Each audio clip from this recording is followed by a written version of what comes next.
SNP Education Secretary John Swinney stood in for Nicola Sturgeon at FMQs. Photo PA Chris Green. 12 hours Thursday, November 16, 2017. The SNP has been accused of misleading voters ahead of the last Scottish Parliament election by promising them that their taxes would not rise for the next 5 years.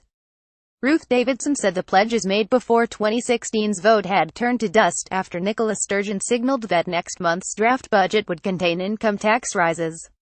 Can the Deputy First Minister explain why the SNP said one thing to people about taxes when they needed their votes, and another once they had them?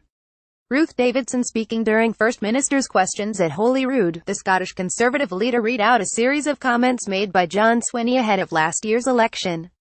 In February 2016, he told MSPs that the last thing I am going to do would be to hike taxes for teachers and public service workers around Scotland. Ahead of the May poll, the SNP's manifesto also stated that it would freeze the basic rate of income tax throughout the next parliament to protect those on low and middle incomes. But Ms. Sturgeon has since said the time is right for Scots to start paying more tax, arguing this will help fund public services struggling due to austerity and an aging population.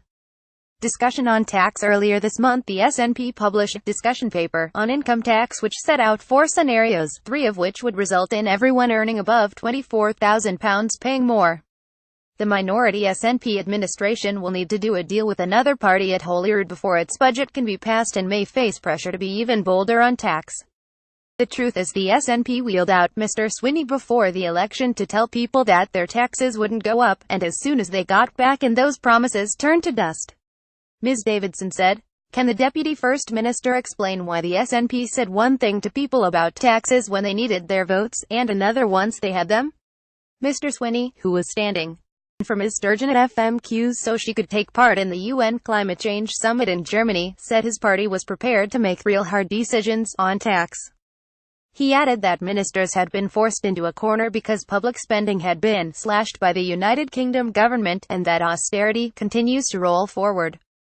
The government is engaged in discussing with members of the public about the correct stance to take on taxation, to make sure we can fund effectively the public services of Scotland, he told MSPs.